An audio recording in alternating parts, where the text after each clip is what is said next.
গল্পটি শুরু হয় সাউথ কোরিয়ার একটি ছোট্ট গ্রামে, যেখানে আমরা কিম নামক একজন বয়স্ক লোককে দেখতে পাই।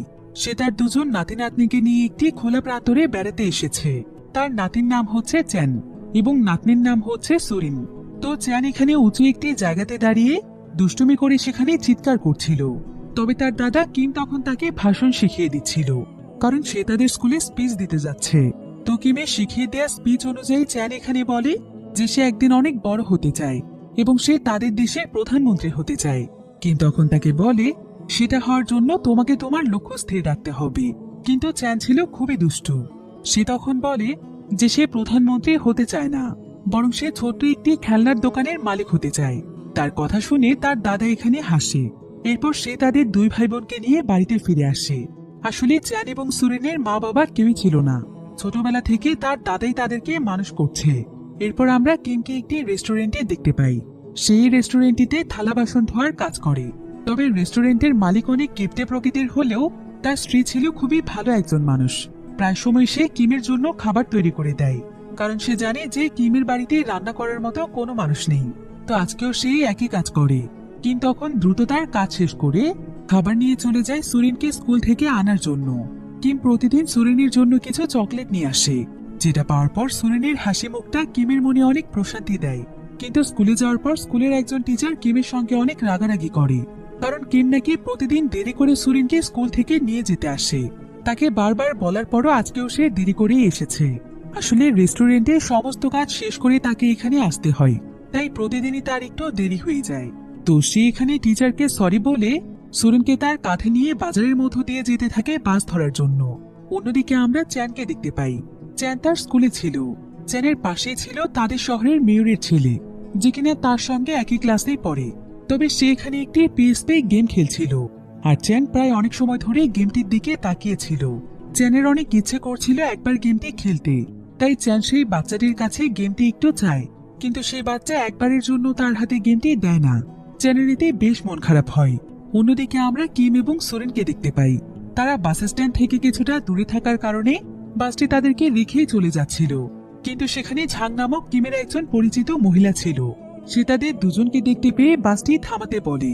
এরপর কিম সুরেনকে নিয়ে দ্রুত বাসে উঠে যায়, আর সে ঝাং নামক সেই মহিলাটিকে একটি কাগজ দেয় এবং তাকে বলে যে এটা সুরেনের স্কুল থেকে দেয়া হয়েছে। এটাতে কি লেখা আছে সেটা সে পড়তে পারছে না, তাই ঝাং যেন তাকে একটু পড়ে শোনায়। এবার কাগজটি পড়ার পর ঝাং তাকে বলে যে আগামীকাল সুরিনদের স্কুলের সবাইকে একটি স্ট্রবেরি বাগানে নিয়ে যাওয়া হবে, তাই বাড়ি থেকেই প্রত্যেকটি বাচ্চাকে দুপুরের খাবার দিয়ে দিতে বলা হয়েছে।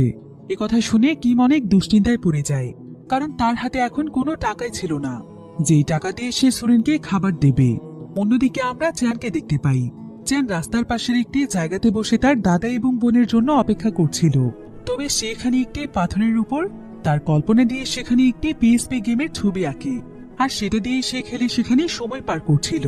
তবে ঠিক এমন সময় সেখানে বাস এসে থামলে কিম এবং সুরিন বাস থেকে নেমে আসে, আর কিম তার নাতিকে এই ড্রয়িংটি দিয়ে খেলতে দেখতে পায়, যেটা দেখে কিমের কাছে খারাপ লাগলেও সে বিষয়টি এড়িয়ে যায়। এরপর তারা তিনজন মিলে মজা করতে করতে বাড়ির দিকে ফিরতে থাকে। তবে যাওয়ার পথে তারা একজন মহিলাকে দেখতে পায়, যাকে তার শাশুড়ি অনেক গালমন্দ করছিল। তবে এটা দেখে চ্যানের তার অতীতের কিছু কথা মনে পড়ে যায়, কারণ ঠিক এভাবেই একদিন তার দাদা তার মাকে গালমন্দ করছিল। এমনকি এরপর সে তাকে জোর করে তাদের বাড়ি থেকেই বের করে দিয়েছে। যদিও চ্যান সেদিন কাঁদতে কাঁদতে তার দাদাকে অনেক অনুরোধ করছিল যে সে তার মায়ের সঙ্গে থাকবে, কিন্তু তার দাদা তার কোনো কথাই শোনেনি। এসব কথা মনে করে চ্যানের একদম মন খারাপ হয়ে যায়। এবার বাড়িতে এসে তারা সবাই যখন খাবার খেতে বসে, তখন চ্যান এখানে খাবারের মেনু দেখে অনেক রেগে যায়, কারণ সে অনেকদিন ধরে তার দাদার কাছে মাংস খেতে চাইছিল। তবে সুরিন কিন্তু এমন ছিল না। সুরিন সমস্ত খাবারই চুপচাপ খেয়ে নেয়। এরপর চ্যান এখানে তার দাদাকে আরো বলে যে সামনে বছর এসে নতুন ক্লাসে উঠবে, আর সেই সময় স্কুলের প্রত্যেকটি বাচ্চাকেই তাদের মা বাবাকে সাথে করে নিয়ে যেতে হবে। কিন্তু তার তো মা বাবা কেউ নেই, তাহলে সে কি করবে? তার দাদা তখন তাকে বলে, আমি আর সুরিন কি মরে গিয়েছে? আমরা তোমার সঙ্গে যাব। স্কুলে তুমি অভিভাবক হিসেবে কাকে নিয়ে যাবে সেটা বড় কথা নয়, বরং সবচাইতে গুরুত্বপূর্ণ বিষয় হচ্ছে স্কুল থেকে তুমি কি শিখছো। কিন্তু চ্যানের এই উত্তর একদমই পছন্দ হয় না। সে আসলে চাইছিল যে তার মাকে ফিরিয়ে আনা হোক, কিন্তু কিম এখানে ব্যাপারটি কোনো মতে এড়িয়ে যায়। এবার রাতের বেলা যখন তারা ঘুমোতে যায়, তখন চ্যানকে প্রতিদিনের মতো তার দাদা তাদের পূর্বপুরুষদের নাম বলতে বলে।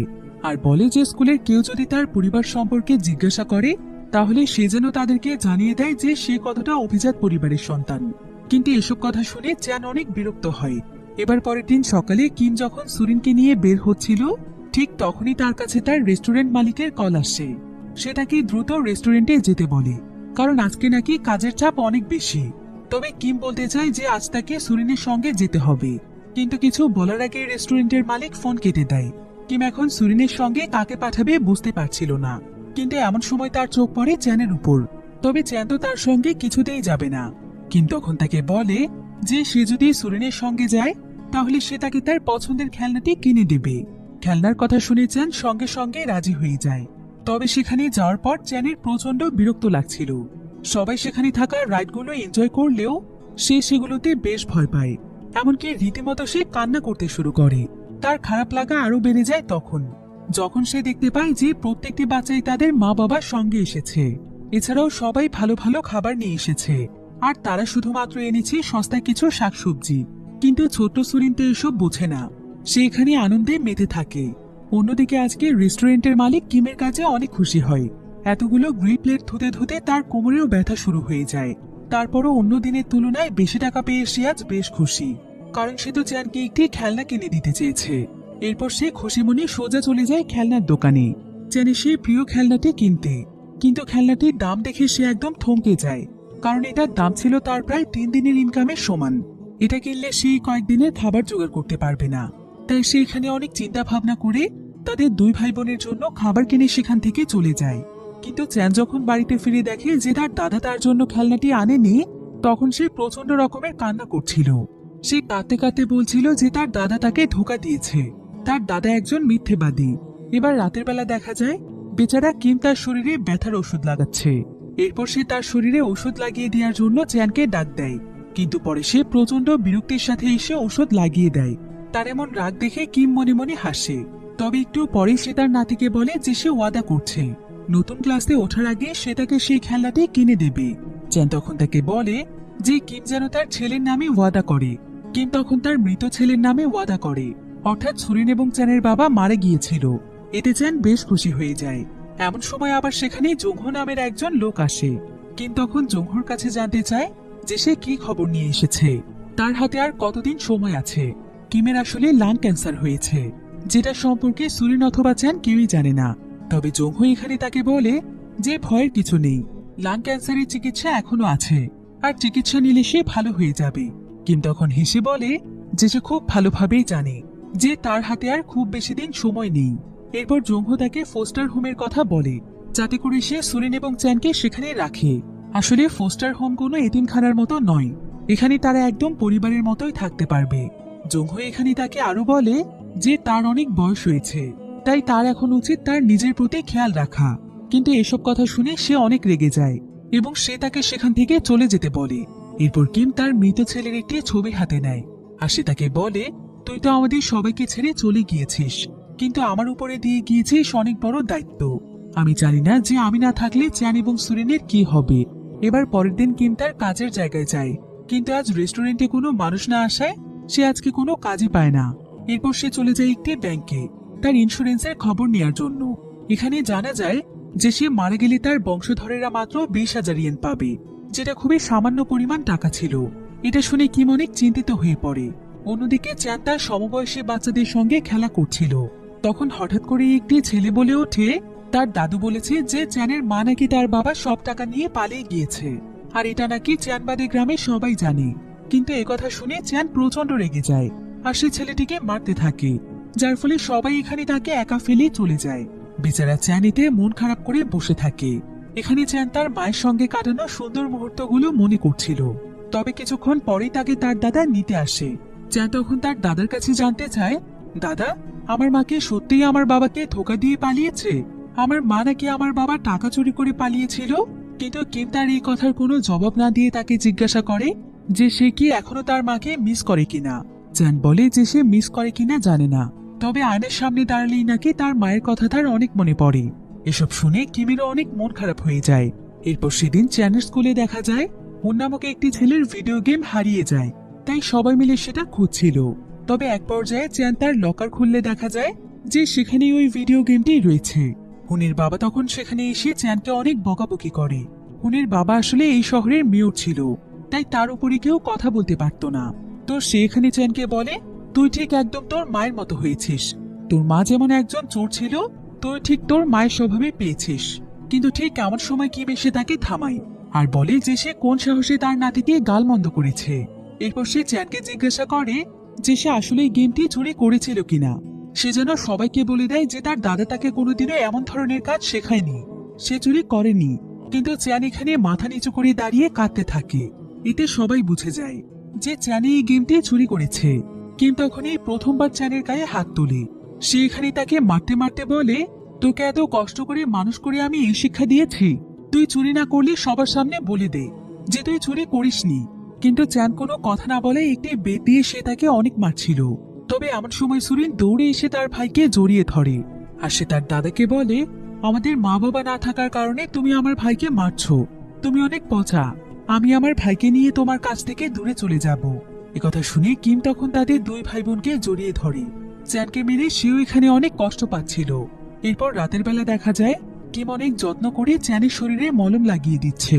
সে আসলে চ্যান এবং সুরিনকে অনেক ভালোবাসে, তাই তার চ্যানের জন্য অনেক খারাপ লাগছিল। এরপর কিম তখন সঙ্গে সঙ্গে বেরিয়ে যায় সেই খেলনার দোকানে চ্যানের জন্য সেই পিএসপি গেমটি কেনার জন্য। তবে যাওয়ার পথে সে হুনের বাবা গোবক এবং তার মায়ের কথোপকথন শুনতে পায়। হুনের মা আসলে ছিল সেই ঝাং নামক মহিলাটি, যার সঙ্গে কিমের অনেক ভালো সম্পর্ক। তো ঝাং এখানে গোবককে বলে যে সে যেন কাল চ্যানের কাছে ক্ষমা চায়, কারণ তার জন্যই চ্যান আজকে এতটা মার খেয়েছে। কিন্তু গোবক তাকে বলে যে সে কেন ক্ষমা চাইবে, চ্যানের কাছে ক্ষমা চাওয়া উচিত কিমের, কারণ কিমি তাকে অনেক নির্দয়ভাবে পিটিয়েছে। সে এখানে আরো বলে ওই বুড়ো লোকটি খুবই খারাপ, তার মধ্যে মায়া মমতা আছে কিনা সেটা নিয়ে তার সন্দেহ রয়েছে। আর সে এটাও অনেক ভালো করেই জানে যে সে কতটা অত্যাচার করে চ্যানের মাকে বের করে দিয়েছে। কিন্তু তার ওয়াইফ ঝাং তখন তাকে বলে যে কিম মোটেও এমন ধরনের মানুষ নয়, বরং সেই ঘটনায় সম্পূর্ণ দোষ ছিল চ্যানের মায়ের। কারণ চ্যানের বাবার মৃত্যুর পর চ্যানের বাবার ইন্স্যুরেন্সে সমস্ত টাকা চুরি করে সে পালিয়ে যাচ্ছিল, তাই কিম তাকে বের করে দিয়েছে। এখন এই সমস্ত কথা বাইরে দাঁড়িয়ে শুনছিল কিম।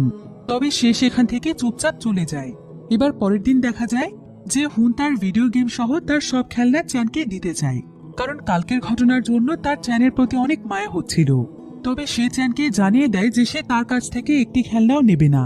এরপর হুন এখানে তার কাছে কালকের ঘটনার জন্য ক্ষমা চায় এবং সে অপরাধীর মতো একটি বেত তার দিকে বাড়িয়ে দেয় আর বলে যে তার দাদাকাল তাকে ঠিক যেভাবে মেরেছে সে যেন এখন তাকে ঠিক সেভাবেই মেরে শাস্তি দেয়। চ্যান তখন তাকে বলে যে সে তাকে প্রায় 100টি বেতের বাড়ি দেবে। হুন এতে চমকে উঠে বলে কোনোভাবে একটি বাড়ি দেওয়া যায় না। চ্যান তখন তাকে তার প্যান্ট তুলে দেখায় আর তার আঘাত দেখে এবার হুন একদম স্তব্ধ হয়ে যায় এবং বলে যে সে তাকে চাইলে তার ইচ্ছে মতো বাড়ি দিতে পারে। কিন্তু চ্যান এখানে তাকে না মেরে তাকে একটি খোঁচা দিয়ে দৌড়ে পালায় আর তার পেছন পেছন দৌড়ে যায় হুন। এভাবে তাদের দুজনের বন্ধুত্ব অনেক ভালো হয়ে যায়। এবার সেদিন রাতের বেলা কিম দেখতে পায় যে চ্যান হুনের সেই ভিডিও গেমটি খেলছে।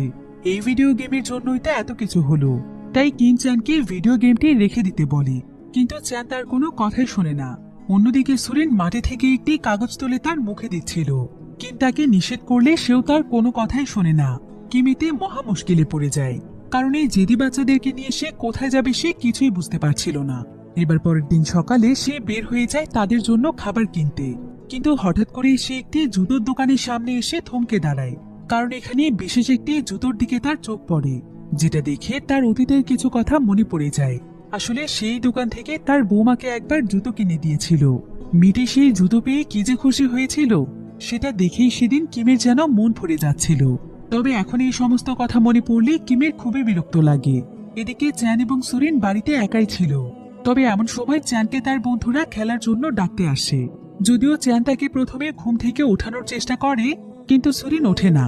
তাই চ্যান তেমন কিছু চিন্তা না করে সে সুরিনকে ভেতরে রেখে দরজার বাহিরে তালা দিয়ে খেলতে চলে যায়। এবার কিম বাড়িতে ফিরে দরজায় তালা দেখে একদম চমকে ওঠে। এরপর ছুটে গিয়ে সে দরজা খুলে দেখতে পায় যে সুরিন বমি করে সেখানেই অজ্ঞান হয়ে পড়ে আছে। কিম এতে প্রচন্ড ভয় পেয়ে যায়। সে দ্রুত সুরিনকে কোলে তুলে ছুটে যায় হাসপাতালের দিকে। হাসপাতালের ডক্টর ছিল তারই পরিচিত জংহু।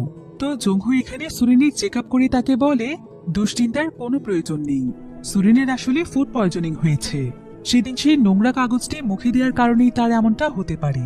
তাই কিম এখানে এসবের জন্য নিজেকেই দোষারোপ করছিল। এরপর ডক্টর জোংহো তাকে জানায় যে যদিও সুরিনের শারীরিক তেমন কোনো সমস্যা নেই, তবে স্বাভাবিকের তুলনায় তার মানসিক বিকাশ কিছুটা কম।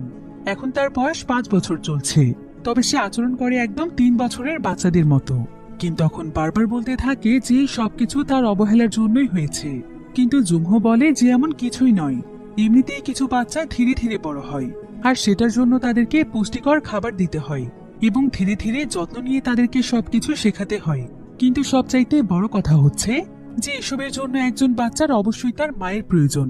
মায়ের অভাব কেউই পূরণ করতে পারে না। এ কথা শুনে কিম বলে, আচ্ছা, একজন দাদা যদি নিজের জীবনের সর্বোচ্চটা দিয়ে চেষ্টা করে, তারপরও কি মায়ের প্রয়োজন আছে? ডক্টর তার কথার কোনো উত্তরই দেয় না। তাই কিম তখন সেখান থেকে বেরিয়ে আসে। আর বাড়ি ফিরে কিম যখন চ্যানকে দেখতে পায়, তখন সঙ্গে সঙ্গে সে তার গালে অনেক জোরে একটি চড় বসিয়ে দেয়, কারণ সে সুরিনকে একা রেখে বাড়িতে তালা দিয়ে চলে গিয়েছিল। কিম এখানে চ্যানকে বলে, তুমি সুরিনকে তালা দিয়ে কেন চলে গিয়েছিলে? তুমি কি জানো আজকে আর অল্পের জন্য সুরিন মারা যেত? তুমি তার বড় ভাই হও, তারপরও তুমি তার খেয়াল কেন রাখলে না? কিন্তু চ্যানিতে রেগে যায় আর বলে যে সে নিজেই তো একজন বাচ্চা, কিন্তু তারপরও সে যতটুকু সম্ভব সুরিনের খেয়াল রেখেছে। তবে এখন থেকে সে আর এটা করতে পারবে না, কারণ তার বন্ধুরা নাকি তাকে সুরিনের মামা বলে খেপায়। তার এসব কিছু আর ভালো লাগছে না। যখন থেকে কিম তার মাকে বের করে দিয়েছে, তখন থেকে এসব শুরু হয়েছে। তা না হলে আগে তারা ভালোই ছিল। চ্যান এখানে তার দাদাকে আরো বলে যে আজকে যেন সে তার মাকে ফিরিয়ে নিয়ে আসে, তা না হলে সে আর তার সঙ্গে থাকবে না। এসব বলে চ্যান সেখানে চিৎকার করতে থাকে। এরপর সেদিন সন্ধেবেলায় দেখা যায় যে চ্যানকে কোথাও খুঁজে পাওয়া যাচ্ছে না। সে নিখোঁজ হয়ে গিয়েছে। কিম এতে যেন একদম পাগলের মতো হয়ে যায়। সে অস্থির হয়ে সমস্ত জায়গাতে চ্যানকে খুঁজতে থাকে। প্রতিবেশী, চ্যানের বন্ধুদের বাসা, এমনকি তাদের এলাকার প্রত্যেকটি জায়গাতেই সে তাকে খুঁজে বেড়ায়, কিন্তু কোথাও তাকে পাওয়া যায় না। কিমের অস্থিরতা দেখে তার প্রতিবেশীরাও তার সঙ্গে চ্যানকে খুঁজতে শুরু করে, কিন্তু তাকে কোথাও না পেয়ে একসময় তারা পুলিশ স্টেশনে যায়। তবে সেখানে গিয়ে কিম একদম চমকে যায়, কারণ সে দেখে যে চ্যান পুলিশ স্টেশনে বসে আছে। কিম তাকে দেখে যেন নিজের মাঝে প্রাণ ফিরে পায়। সে তখন সোজা গিয়ে চ্যানের সামনে বসে পড়ে, আর সে চ্যানের কাছে ক্ষমা চায় এবং বলে যে যেভাবেই হোক সে চ্যানের মাকে খুঁজে বের করবে এবং তাকে আর সুরিনকে তাদের মায়ের কাছেই দিয়ে আসবে, কারণ সে তাকে আর কোনো কষ্ট দিতে চায় না। এসব কথা শুনে চ্যান সেখানে কাঁদতে থাকে। এরপর তারা সেখান থেকে বাড়িতে ফিরে আসে। কিমের এখানে মনে পড়তে থাকে সেদিনের কথা, যেদিন সে চ্যানের মাকে বাড়ি থেকে বের করে দিয়েছিল। মেয়েটি এখানে বারবার বলছিল যে সে অল্প দিনের মধ্যে সমস্ত টাকা ফিরিয়ে দেবে, কিন্তু কিম তার কোনো কথাই শোনেনি, কারণ তার কাছে মনে হচ্ছিল যে মেয়ে তার স্বামী মারা যাওয়ার সঙ্গে সঙ্গে টাকা নিয়ে পালাতে পারে, সেই মেয়ের মন মানসিকতা কখনোই ভালো হতে পারে না। তাই কিম তখন সিদ্ধান্ত নিয়েছিল যে কোনোভাবেই সে তাকে তাদের সঙ্গে রাখবে না।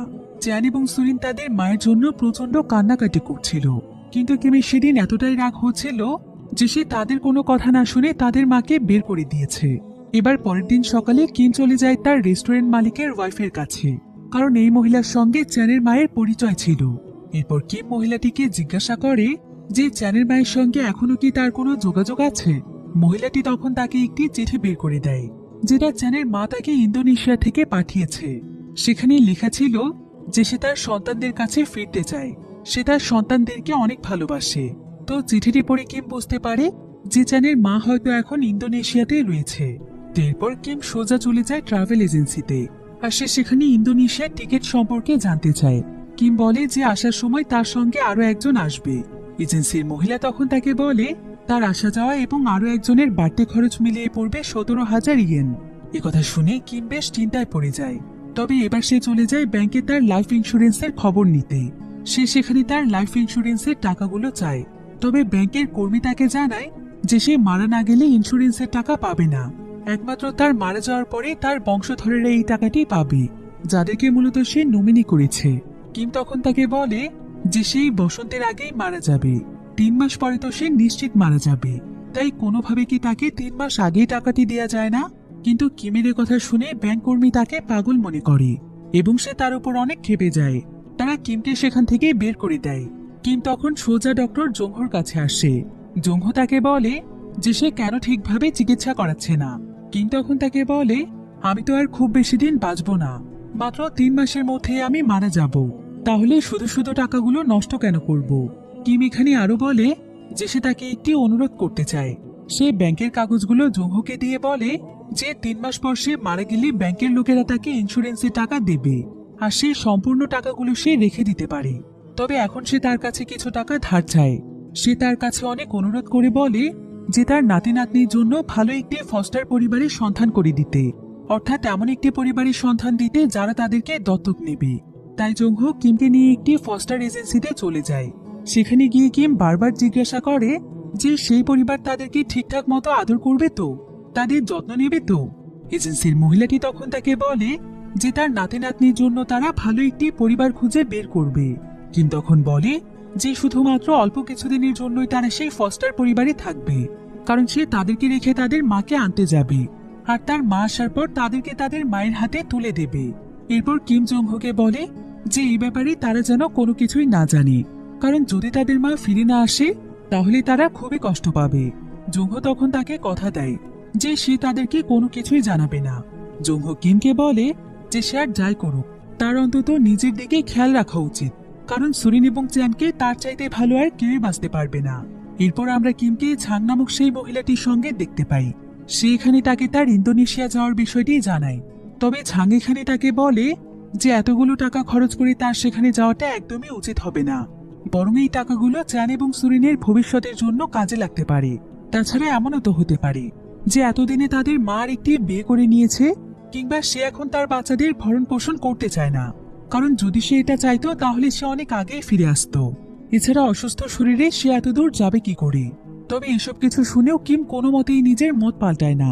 এবার আমরা সুরিন এবং চ্যানকে দেখতে পাই, যারা কিনা তাদের ফস্টার পরিবারের সঙ্গে রয়েছে। তাদের ফস্টার পরিবার তাদের 2 ভাই বোনকে অনেক খেলনা কিনে দেয় আর বলে যে তাদের বাড়িতে আরো অনেক খেলনা আছে, তারা কি তাদের সঙ্গে যেতে চায়। চ্যান বলে না, কারণ তাদের দাদা এতে রাগ করবে। তখন পাশ থেকে জুংহো বলে যে তাদের দাদা একদমই রাগ করবে না, কারণ সে নিজেই অনুমতি দিয়েছে। এদিকে তাদের দাদা লুকিয়ে লুকিয়ে দূর থেকে তাদেরকে দেখছিল। তো এবার কিম রওনা হয়ে যায় ইন্দোনেশিয়ার উদ্দেশ্যে, আর একসময় সে সেখানে পৌঁছেও যায়। এরপর অনেক কষ্ট করে সে খুঁজে খুঁজে তার পুত্রবধূর ঠিকানা বের করে। তার পুত্রবধূর নাম হচ্ছে ভেনেসা।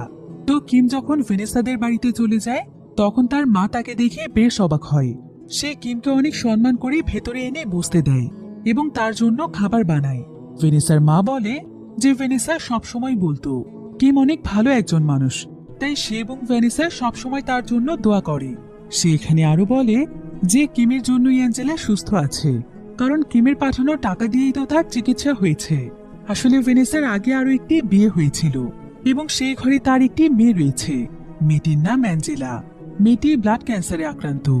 আসলে ভেনেসা তার স্বামীর মৃত্যুর পর সেই টাকাগুলো চুরি করেছিল শুধুমাত্র তার মেয়ে অ্যাঞ্জেলার চিকিৎসার জন্য, কিন্তু ভেনেসার মা জানতো যে এই টাকা তাকে কিমি দিয়েছে, আর কিমও জানতো না যে ভেনেসা কেন সেই টাকাগুলো চুরি করেছিল। কিন্তু এখানে এসে সে সেই টাকা চুরির কারণ জানতে পেয়ে একদম স্তব্ধ হয়ে যায়। আর সে ভেনিসার মায়ের কাছে ভেনিসার কথা জিজ্ঞাসা করে। সে বুঝতে পারে যে সে ভেনিসার সঙ্গে কত বড় অন্যায় করে ফেলেছিল। ভেনিসার মা তখন তাকে বলে, আপনি ভেনিসাকে খুঁজতে এখানে এসেছেন? ভেনিসা তো ইন্দোনেশিয়াতে আসেনি, সে তো কোরিয়াতেই রয়েছে। আমি যে কতবার তাকে এখানে আসতে বলেছি, কিন্তু কেন যেন সে আসতেই চায় না। এ কথা শুনে কিম দ্রুত বিদায় নিয়ে বেরিয়ে আসলে তার পিছু পিছু ভেনিসার ছোট মেয়ে অ্যাঞ্জেলাও দৌড়ে আসে। সে কিমকে একটি ছবি উপহার দেয়। এই ছবিতে তার দাদা, তার ভাই বোন এবং তার বাবা আছে। কিম দেখতে পায় যে অ্যাঞ্জেলার দাদা সে নিজেই, আর তার ভাই বোন হচ্ছে সুরিন এবং চ্যান, এবং বাবা হচ্ছে তারই মৃত ছেলে। অর্থাৎ এই ছোট্ট মেয়েটি কিম এবং তার পরিবারকে তার নিজের পরিবার মনে করে। এটা দেখে কিম খুবই ইমোশনাল হয়ে যায়। অ্যাঞ্জেলার জন্য তার অনেক খারাপ লাগছিল, কারণ সেও তো একটি ছোট্ট মেয়ে, আর সেও তার মাকে ছাড়াই রয়েছে। এরপর কিম তাকে ছোট্ট একটি চকলেট উপহার দেয় এবং তার ক্লান্ত বিধ্বস্ত মন নিয়ে ইন্দোনেশিয়া ত্যাগ করে। অন্যদিকে আমরা সুরিন এবং চ্যানকে দেখতে পাই। তারা এখন তাদের ফস্টার পরিবারে রয়েছে। এখানে তারা ভালো ভালো খাবার পেয়েছে, প্রচুর পরিমাণে খেলনা পেয়েছে, কিন্তু তারপরও কেন যেন তাদের মন ভালো নেই। দাদাকে ছাড়া তাদের কোনো কিছুই ভালো লাগছিল না। যে সমস্ত দামি দামি খেলনা দিয়ে খেলার চ্যান স্বপ্ন দেখত, সেই সমস্ত খেলনার প্রতিও যেন তার আর কোনো আগ্রহ নেই। তাদের মা এবং দাদার কথা মনে করে তারা 2 ভাই বোন অনেক কাঁদছিল। এরপর আমরা ভেনিসাকে দেখতে পাই। সে একটি জায়গাতে বসে তুষারপাত দেখছিল, আর এমন সময় তার জীবনের প্রথম তুষারপাতের কথা মনে পড়ে যায়। আসলে সে ছিল একজন ইন্দোনেশিয়ান নাগরিক। সে ইন্দোনেশিয়া থেকে কোরিয়াতে বিয়ে করে আসার পর সে যখন প্রথম তুষারপাত দেখে তখন সে তার স্বামীর সাথে প্রচন্ড আনন্দ করছিল, আর তার শ্বশুর কিম তাদেরকে দেখে অনেক খুশি হচ্ছিল। এক পর্যায়ে কিম ভেনিসাকে বলছিল তাড়াতাড়ি ফিরে আসতে, তা না হলে ঠান্ডা লেগে যেতে পারে। শ্বশুরের স্নেহ মাখা ধমক খাওয়ার পরও সে সেদিন খুবই আনন্দ করছিল। অতীতের এই সুন্দর মুহূর্তগুলোর কথা মনে পড়লে ভেনিসার অনেক মন খারাপ হয়ে যায়। অন্যদিকে সুরিন এবং চ্যানো মন খারাপ করে বসে বসে তুষারপাত দেখছিল আর তাদের মা এবং দাদার কথা ভাবছিল। এদিকে একই সময়ে কিমও তুষারপাত দেখছিল, তবে ঠান্ডায় তুষারের মধ্যে বসে থাকার কারণে সে প্রচন্ড রকমের অসুস্থ হয়ে পড়ে। তাকে সঙ্গে সঙ্গে হাসপাতালে নিয়ে আসা হয়। খবর পেয়ে চ্যান এবং সুরিন তার ফস্টার বাবা মায়ের সাথে সেখানে চলে আসে। জুংহো তখন তাদেরকে জানায় যে তাদের দাদু এখন কিছুটা সুস্থ আছে। এবার দেখা যায় কিমের জ্ঞান ফিরে আসলে চ্যান তার দাদাকে বলে, দাদা, তুমি আমার সাথে রাগ করেছো তাই না? আমি তোমার অনুমতি ছাড়াই বাইরে গিয়েছিলাম। আমি সুরিনকে তালা দিয়ে চলে গিয়েছিলাম। তখন আমি তোমার উপর রাগ করলেও এখন আমি বুঝতে পারছি যে তুমি ঠিক ছিলে। আমি আর কখনো তোমার অনুমতি ছাড়া কোনো কাজ করব না। তুমি শুধু তাড়াতাড়ি সুস্থ হয়ে যাও।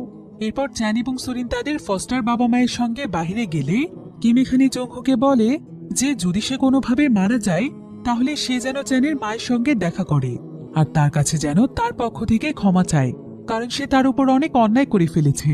কিন্তু জংহো তাকে এসব না ভেবে নিজের দিকে খেয়াল রাখতে বলে। তো কিছুক্ষণ পর চ্যান তার দাদাকে কাটলেট খাওয়াতে আসলে সে দেখতে পায় যে তার দাদার পকেট থেকে একটি কাগজ পড়ে গিয়েছে। এরপর সে সেই কাগজটির মধ্যে তার মায়ের নাম ঠিকানা দেখতে পায়। এবার বাড়ি ফিরে চ্যান তার বাবার ছবি নিয়ে বসে। সে তার বাবার ছবির দিকে তাকিয়ে তার সঙ্গে কথা বলতে থাকে। চ্যান তার বাবাকে বলে, আমি তো খুবই ছোট মানুষ বাবা, দাদা এখন অসুস্থ। সুরেনেরও তো বোঝার তেমন কোনো বয়সই হয়নি। এমন পরিস্থিতিতে আমার কি করা উচিত আমি কিছুই বুঝতে পারছি না। তুমি আমাদেরকে ফেলে কেন চলে গিয়েছো বাবা? তুমি বেঁচে থাকলে হয়তো আজকে আমাদেরকে এমন দিন দেখতে হতো না। তুমি, আমি, মা, দাদা আর সুরিনকে নিয়ে আমরা অনেক সুখে শান্তিতে থাকতে পারতাম। আমারও তো মা বাবার ভালোবাসা পেতে ইচ্ছে করে পরিবারের সবার সঙ্গে থাকতে। এরপর এমন সময় দেখা যায় খুব সুন্দর একটি প্রজাপতি এসে তার বাবার ছবির উপর বসে।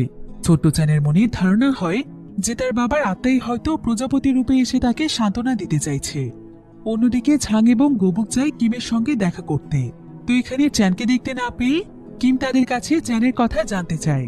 ঝাং তখন বলে চ্যান ছোট মানুষ, তাই সে হয়তো খেলতে গিয়েছে।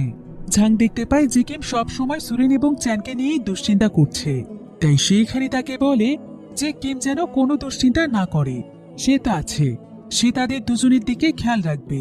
এরপর গোবক কিমকে বলে, আপনি কি বুঝে এত দূর গিয়েছিলেন বলুন তো?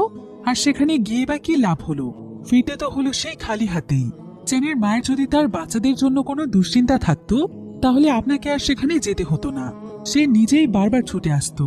কিন্তু ঝাং এখানে গোবককে চুপ করতে বলে, কিন্তু গোবক তার কোনো কথাই শুনছিল না। সে অসুস্থ লোকটির সাথে খুবই বাজে আচরণ করছিল। তাই এক পর্যায়ে ঝাং সেখান থেকে রাগ করে বেরিয়ে যায়। গোবকও তখন সঙ্গে সঙ্গে তার পেছনে চলে যায় তার রাগ ভাঙাতে। এদিকে কিম তার নাতনি সুরিনকে নিয়ে বসে থাকে। সুরিন এখানে তার দাদাকে জিজ্ঞাসা করে যে তার দাদা ব্যথা পাচ্ছে কিনা, তার কি অনেক কষ্ট হচ্ছে। এই কথা বলতে গিয়ে সে নিজেই সেখানে কাঁদতে শুরু করে। কিম তখন তাকে জড়িয়ে ধরে বলে যে সে একদম ঠিক আছে, সুরিন যেন তার জন্য কোনোভাবেই মন খারাপ না করে। কিমও এখানে খুব ভালোভাবে বুঝতে পারে যে সে যেমন তাদের দুই ভাই বোনকে ভালোবাসে ঠিক তেমনি তারা দুজনও তাকে অনেক ভালোবাসে। এবার পরের দিন সেখানে জংহোর সাথে ফস্টার এজেন্সির এজেন্ট আসে। তারা কিমের নাতি নাতনির কিছু ভিডিও কিমকে দেখায়, যে ভিডিওগুলো ফস্টার পরিবারের সঙ্গে করা হয়েছে। সেখানে দুজনকে বেশ হাসি খুশি দেখা যায়। জংহো তখন বলে যে এই পরিবার নাকি সারা জীবনের জন্য তাদের দুই ভাই বোনকে দত্তক নিতে চায়, কারণ এই কয়েকদিনে তাদের দুই ভাই বোনের প্রতি তাদের অনেক মায়া জন্মেছে। কিম তখন জংহোকে বলে চ্যান এবং সুরিন যদি তাদের কাছে যেতে চায় এবং তাদের সঙ্গে তারা এইভাবে হাসি খুশি থাকে তাহলে সে তাদেরকে দত্তক দিতে রাজি। জংহো তখন জানায় যে সেই পরিবারটি এখনই তাদের দুই ভাই বোনকে নিয়ে যেতে চায়, কারণ তারা চায় না বাচ্চা দুটো দাদার মৃত্যু নিজের চোখে দেখুক। অন্যদিকে আমরা চ্যানকে দেখতে পাই। চ্যান একটি ঠিকানা হাতে নিয়ে রাস্তায় রাস্তায় ঘুরছিল। সে আসলে তার মাকে খুঁজতে বেরিয়েছে। সে রাস্তায় সবাইকে সেই ঠিকানাটি দেখায়, আর অনেক খোঁজাখুঁজির পর সে সেই ঠিকানায় পৌঁছে যায়। দরজায় কড়া নাড়লে বের হয় একজন মহিলা। চ্যান তখন তাকে তার মায়ের ছবি দেখায় আর জানতে চায় যে তার মা এখানে থাকে কিনা। সেই মহিলাটি তখন তাকে জানায় যে ছবিতে থাকা মহিলাটি কিছুদিন আগে এখান থেকে শিফট হয়ে গিয়েছে। একথা শুনে চ্যানের মন ভেঙে যায়, কিন্তু তারপরও সে হাল ছেড়ে না দিয়ে তার মাকে খোঁজার চেষ্টা চালিয়ে যায়। এক এক করে রাস্তায় সবাইকে সে তার মায়ের ছবি দেখিয়ে জিজ্ঞাসা করে যে তার মাকে কেউ চেনে কিনা বা তাকে কোথাও দেখেছে কিনা, কিন্তু এই ছোট চ্যানের কথা কেউই তেমন সিরিয়াস ভাবে নেয় না। এরপর এক সময় চ্যান হতাশ হয়ে রাস্তায় বসে পড়ে, আর সে সেখানে প্রচন্ড কাঁদতে থাকে। এরপর হঠাৎ করেই তার মনে পড়ে যায় তার দাদার কথা, কারণ তার দাদা একবার তাকে বলেছিল যে মিনমিন করে কথা বললে তার কথা নাকি কেউই শুনবে না, তাই যা বলার তাকে জোরে জোরে এবং স্পষ্টভাবে বলতে হবে। এরপর সে চিৎকার করে বলে, আমার নাম চ্যান, আমার বোনের নাম সুরিন, আমাদের মা ভেনিসা ইন্দোনেশিয়া থেকে এসেছে। আমি আমার মাকে খুঁজে বেড়াচ্ছি। আমার দাদার জন্য এখন আমার মাকে অনেক প্রয়োজন। আমার দাদা তার কাছে ক্ষমা চাইতে চায়, আর যদি সে আমার মায়ের কাছ থেকে ক্ষমা না চাইতে পারে তাহলে সে হয়তো তার মনের কষ্টে পৃথিবী ছেড়ে চলে যাবে। আমি চাই না আমার দাদা আমাদেরকে ছেড়ে চলে যাক, আমরা তাকে অনেক ভালোবাসি। আপনারা দয়া করে আমাকে একটু সাহায্য করুন। কথাগুলো বলতে বলতে চ্যান এখানে প্রচন্ড কাঁদছিল। তবে এই ভিড়ের মধ্যে আবার একটি মেয়ে ছিল। সে এখানে চ্যানের কাছে থাকা ছবিটি দেখে ভেনিসাকে চিনে ফেলে, ফলে সে সঙ্গে সঙ্গে ভেনিসার কাছে চলে যায়। এরপর দেখা যায় একটি সাদা প্রজাপতি ভেনিসার কাছে আসে। ভেনিসার সহকর্মী প্রজাপতিটিকে মারতে চাইলে ভেনিসা তাকে বাধা দেয়।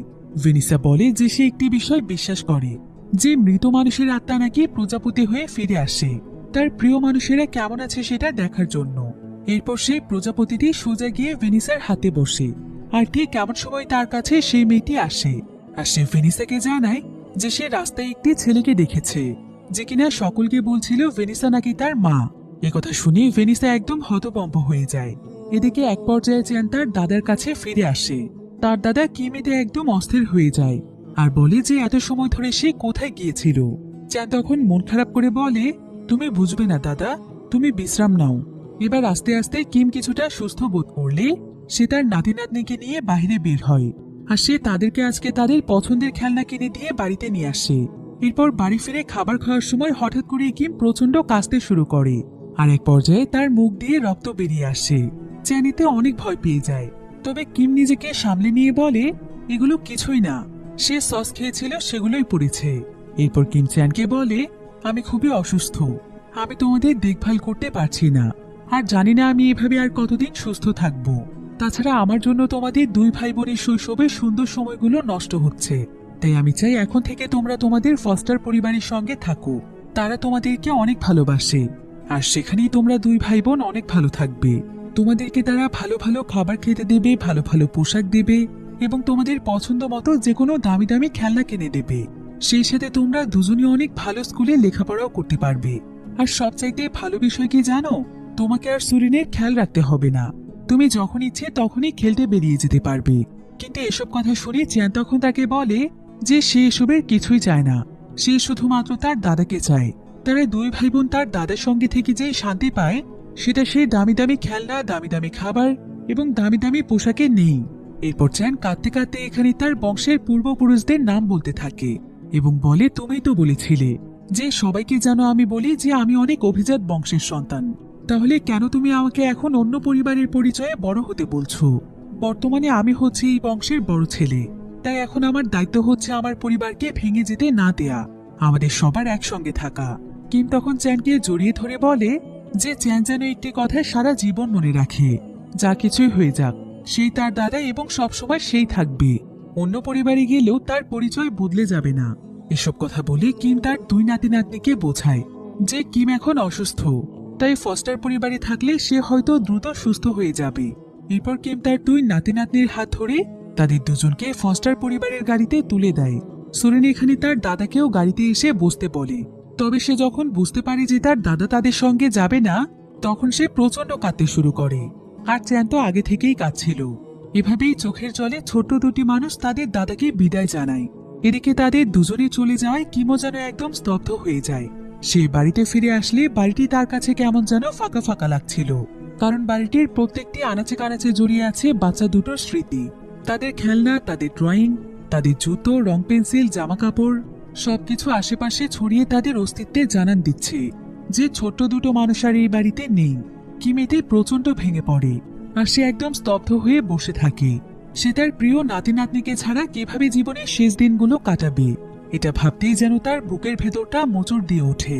একাকিত্ব যেন কিমকে আজকে চারিদিক থেকে গ্রাস করে ফেলছে। তবে ঠিক এমন সময় দরজার বাইরে কেউ একজন উপস্থিত হয়। বের হয়ে কিম একদম চমকে ওঠে, কারণ দেখা যায় ভেনিসা দাঁড়িয়ে আছে। ভেনিসা তখন মাথা নিচু করে তার দিকে একটি খাম এগিয়ে দেয়, আর সে ধীরে ধীরে বলে, আমাকে মাফ করবেন বাবা, পুরো টাকাটা এখনো আমি জোগাড় করতে পারিনি, তাই লজ্জায় আমি আজ পর্যন্ত আপনার সামনে এসে দাঁড়াতে পারিনি। কিন্তু আমি তো আপনাকে কথা দিয়েছিলাম যে খুব দ্রুতই আমি টাকাগুলো ফিরিয়ে দেব, আর সেটার জন্য আমি দিনরাত অক্লান্ত পরিশ্রম করছি। ভেনিসার এসব কথা শুনে কিম তার চোখের পানি ধরে রাখতে পারে না। কিম তখন পরম মমতায় বাবার মতোই তাকে জিজ্ঞাসা করে, তোমার কি হয়েছে? তুমি এত শুকিয়ে গিয়েছো কেন?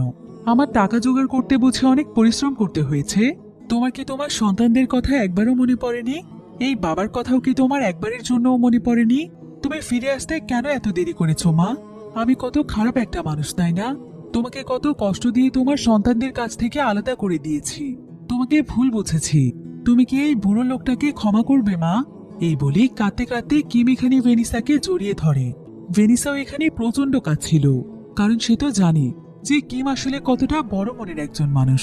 এরপর কিম ভেনিসাকে মন থেকে ধন্যবাদ জানায় তার বাচ্চাদের কাছে ফিরে আসার জন্য।